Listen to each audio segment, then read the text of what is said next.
You might be wondering, Ivan, why the week? Well, I wake up feeling a little bit in the feminine energy, which is partly the reason, but also I've been feeling like a clown lately due to how the market have been treating me. Yeah, I've been roasted for the whole week straight without any winning trade, and I've thought about and ruminated about my experience in this weekend. Currently, we are on 16th of August 2026. I was wondering, how am I supposed to feel? What am I supposed to do with this kind of situation when I'm in a 7% drawdown on my Prop Challenge account? So I found out that I do have two options, and the first one is just ranting about it, getting sad or depressed about it, blaming the market makers that they are manipulating me, or I accept the fact that I screwed up, I fucked up, and own my mistakes, actually look into my trades and learn from my mistakes and move on and plan accordingly, whether or not to change some features of my trading process overall.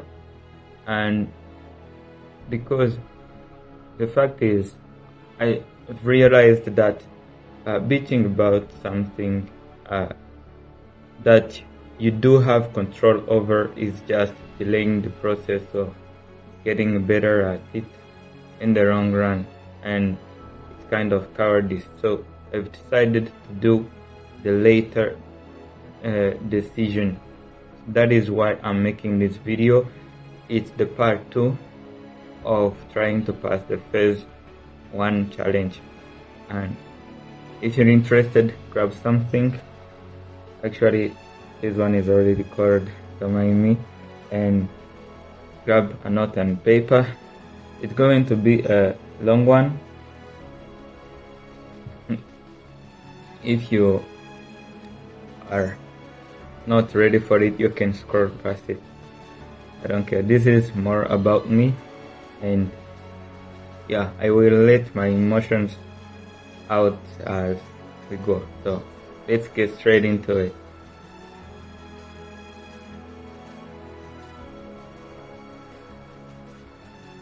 It's on Monday or Tuesday, but on Wednesday we had CPI and PPI on Thursday.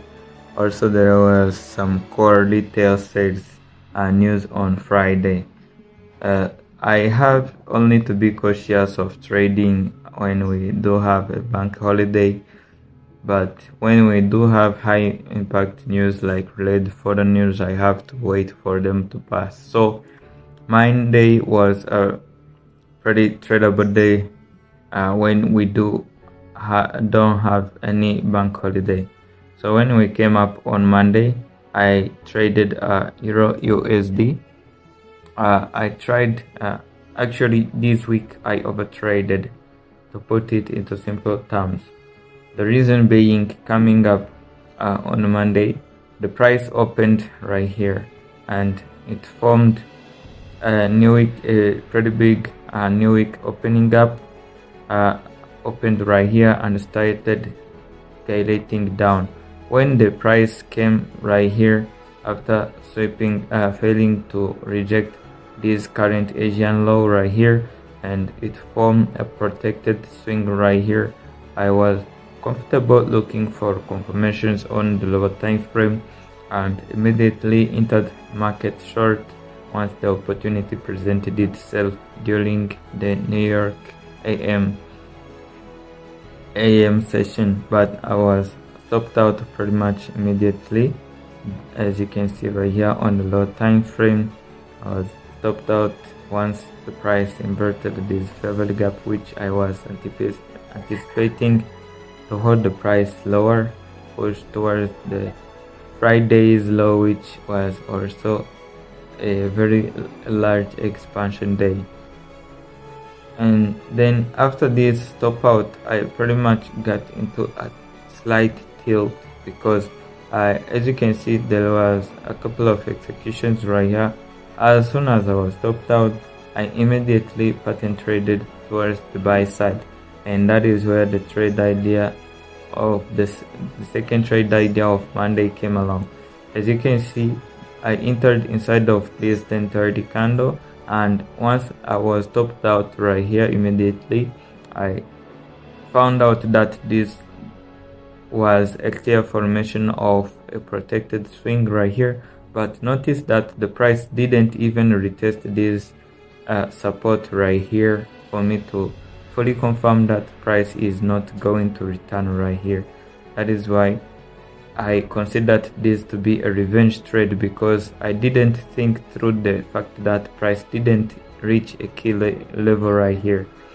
And when I tried trading the price towards the upside, towards these relatively equal highs and this support right here, and this resistance, I was immediately stopped out a little bit after. Yeah, that was my Monday. Honestly, currencies are not working for me right now, but coming up on the lower time frame, you can see right here, I don't have to repeat myself. On Tuesday, yeah, I've got out of Monday luckily without blowing the account, but I was down 2%.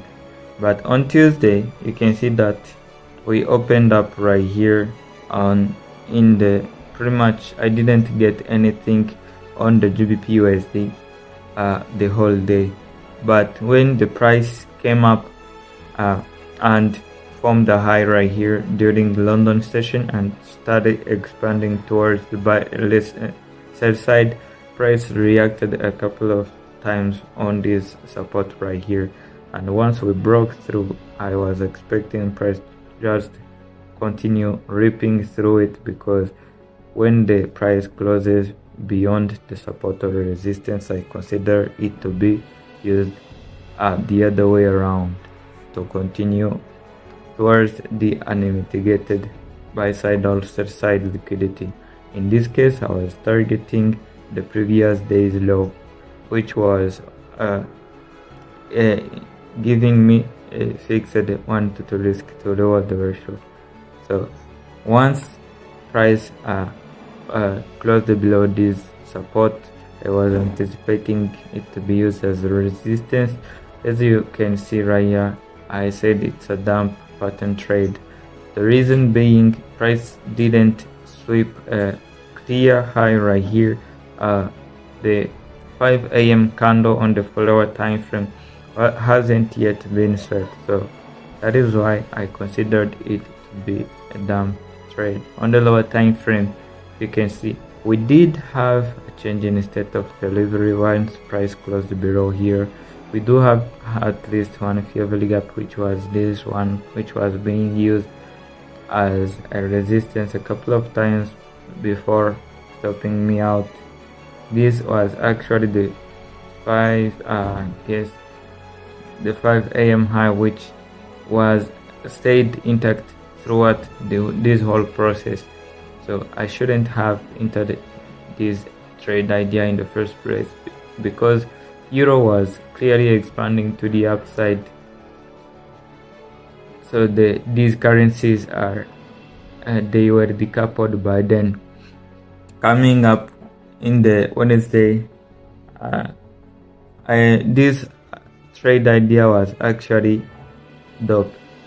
As you remember, the Wednesday was the day that we had CPI, and when the CPI came, I didn't trade before it. I didn't try to front load it, to front run it.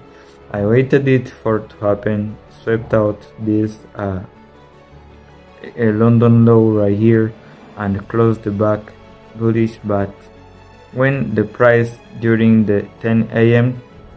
Swept this CPI high, and ran out this previous day's high on the gold, and I seen the confirmations to the lower time frame. I was comfortable looking for shorts. One thing to notice here is how big or long this CPI week is right here. Let me try to show you. This week is not actually the best type of price action I should be fading, because it is it is likely to cause a high resistance liquidity run. Even though the price did push towards the downside and towards almost to my target, but didn't reach it. Yeah, this was pretty much a bad idea to try to fade this week, even though we did sweep the CPI high right here.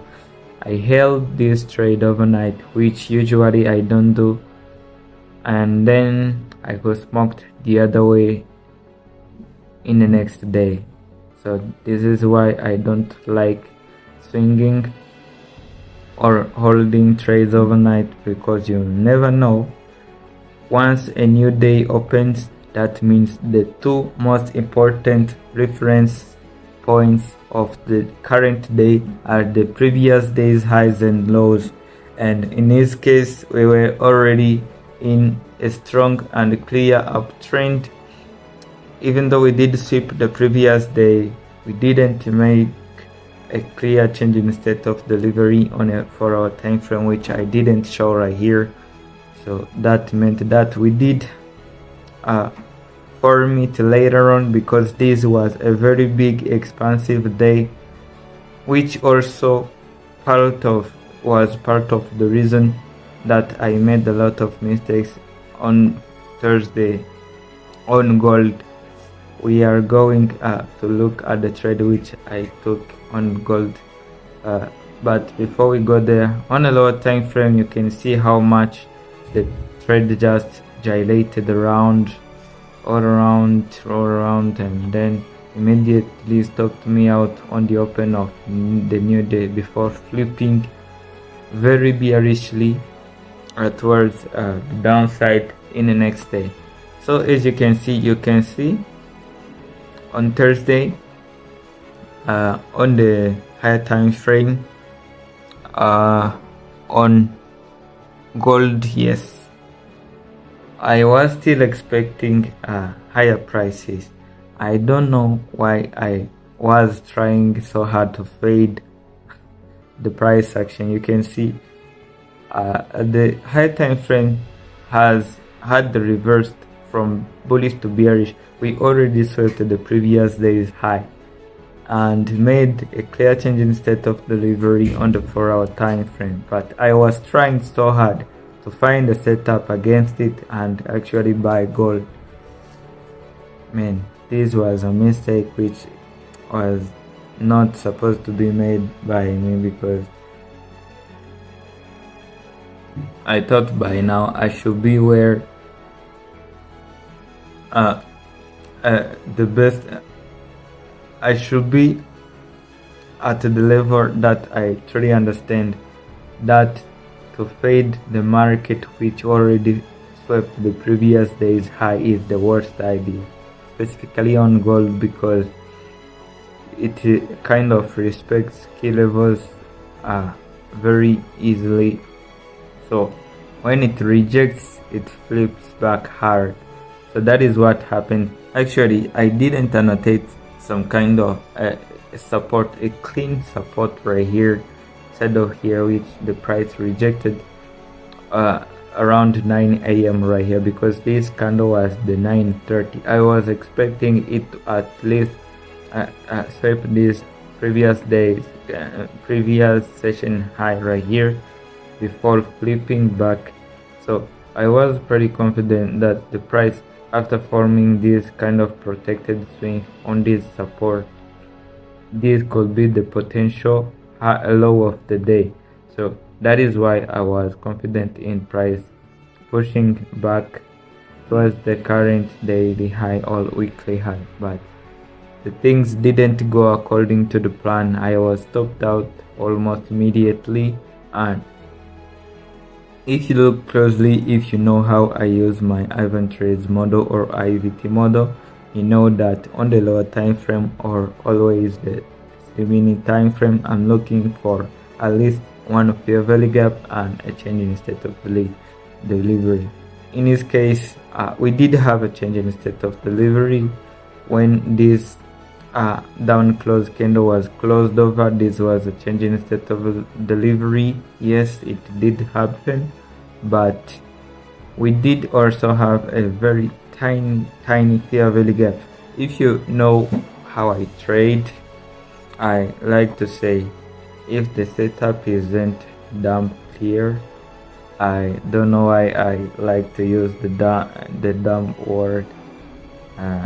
Maybe I do have a bad experience with it, but when the setup is not damn clear, that means that it is not even there. You are forcing it. You have to flee for your life or live account.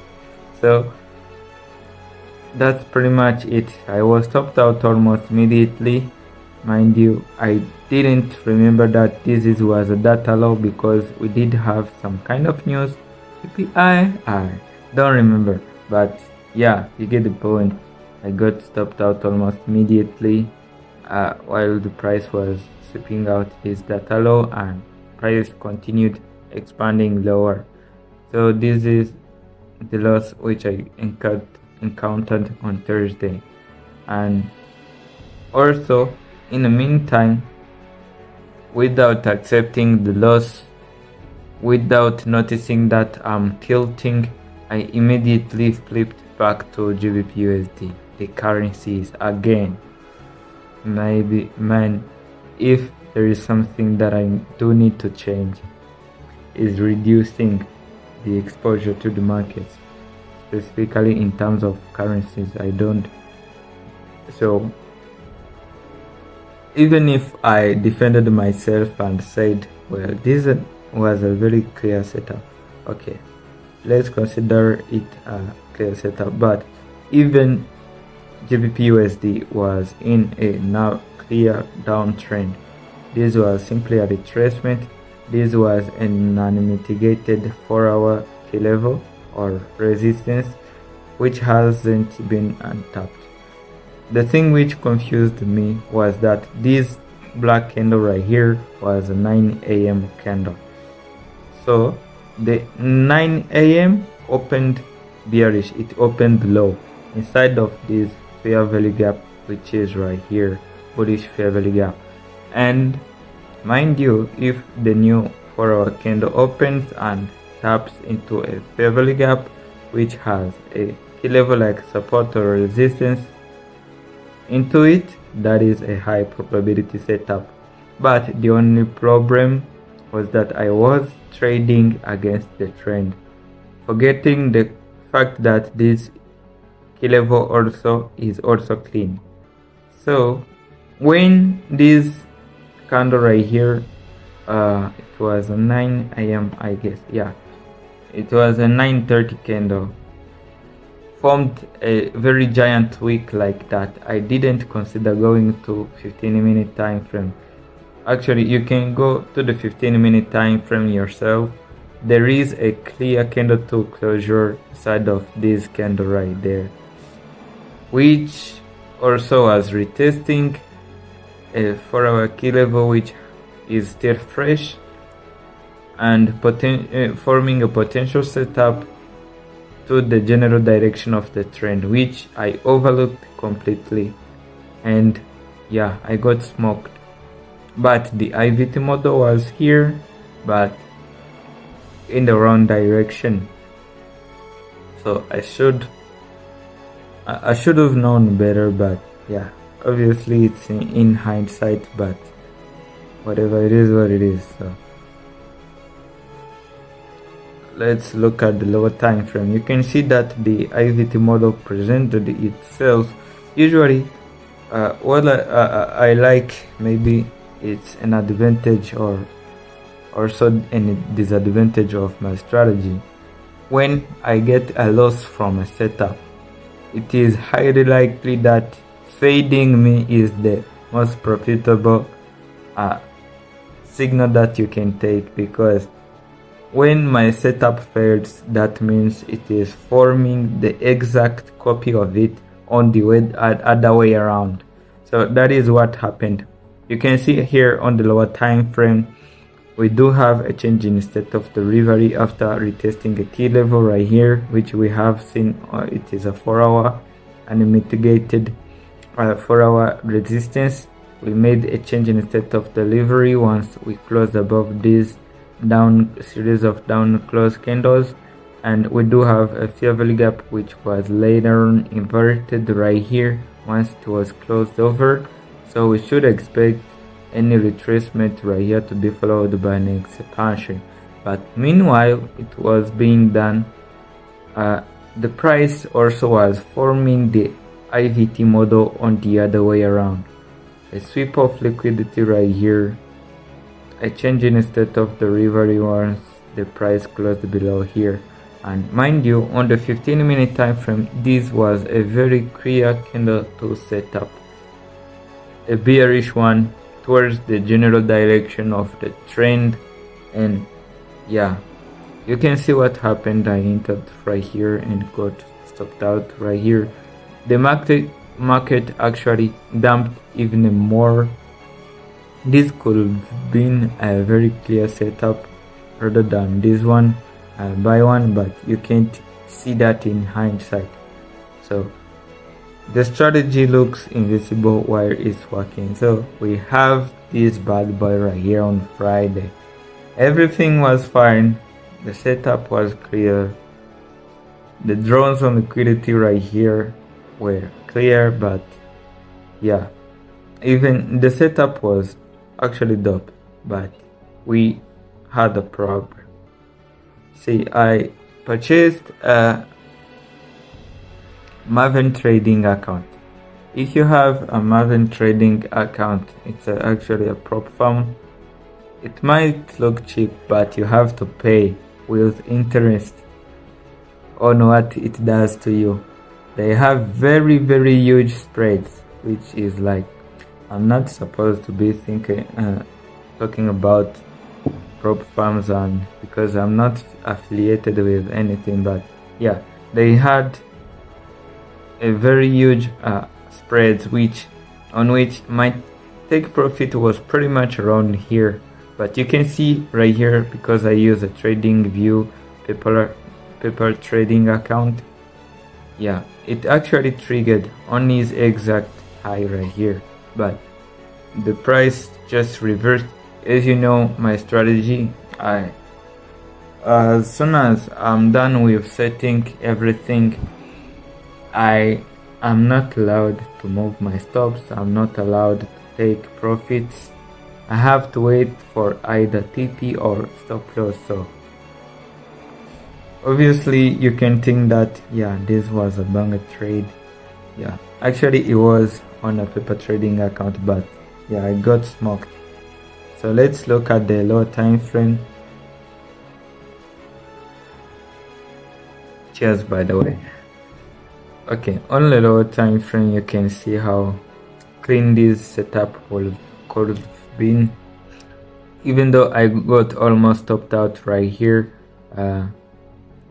once I was entering, it was actually a limit order on the change in state of delivery. That is the most perfect. It doesn't get better than that. Yeah, the trade will pretty much, yeah, I don't have a lot to say about it, but one of the things I'm going to go through is what I'm going to do after realizing the mistakes and the lessons which I've collected in this whole past week trading this challenge account. So currently, as you can see, it's just mostly red. There is blood on the streets. You can see that since Monday I've lost almost this is a 2k challenge account, meaning that I'm already down 7%, while the max drawdown is already 8%. And 2 of the 11 trades I was stopped out before the price reversed back to reach the target or take profits. Actually, they are 3. Yeah, they are 3. And one reached, some reversed one after sweeping the previous day's high. Yeah, I guess high. And 2 of the 11 trades which I've placed, they reached beyond 1-to-1 risk to reward ratio, and they swept internal highs before reversing to stop me out. And 2 of the 11 trades, they stopped me out. They stopped me out before reacting and moving into the direction which I anticipated. Obviously, the account being having a max drawdown of 8%, I'm left with a single shot. And before I started trading this account, I already told you that I have the plan to pass or blow this account before the end of August. It seems that I'm going to blow it before August rather, and I'm not super upset about it because, yeah, the thing is, we are not making money on the demo or the challenge account, so there is no need to stay for a long time on the challenge account. I'm trying to pass as fast as possible or fail as fast as possible. So I'm planning this week that it will end after I'm already done with this account, because to be honest, I'm pissed off. The spreads on these accounts are huge. They are usually like the tightest spreads you can get are like 7 or 10 pips. Imagine. So after realizing how I was performing, I saw that I'm over trading and I'm trying to minimize my risk exposure to the markets as possible. So also, by solving that fact, I must reduce the requirements for tighter spreads automatically. So what I decided to do is to remove trading currencies, meaning I will be left with only trading gold and NAS 100 or NASDAQ if you trade futures, something like that. Or not. Yeah, I think that will be a huge difference for me, because I will take a lot of high quality setups in a fast paced markets or so with tighter spreads, meaning that I will be moving to a different prop firm, which I'm currently deciding about. Probably I will go back to Equity Edge. Man, talking about the prop farms without any link in bio is killing me. But yeah, I'm not going to sell anything at all. I'm just here to document my journey. So if you're interested in knowing how it goes, or if you can relate, and if you did learn something from this video, you can comment it in the comments. Maybe it will help someone else who is on his come up. For me myself, I've been helped a lot by different trading videos free on YouTube. So this is the least I can do. Share with you my current progress, and if you learned something, that's better, and if you didn't, well, that's your loss, and I guess I'll see you in the next one. If you're interested in seeing my trades, and my logic, how I use my own trading model which I've developed over the 3 years. It's IVT model. It is not that complicated, but if you bring your own personal baggage, maybe you can even do it better, use it better than me. Yeah, the link will be somewhere above right here. It's Ivan Trades channel. It's a free Telegram channel where I document the whole journey, and I'll see you in the next one. Thank you for sticking around. Peace.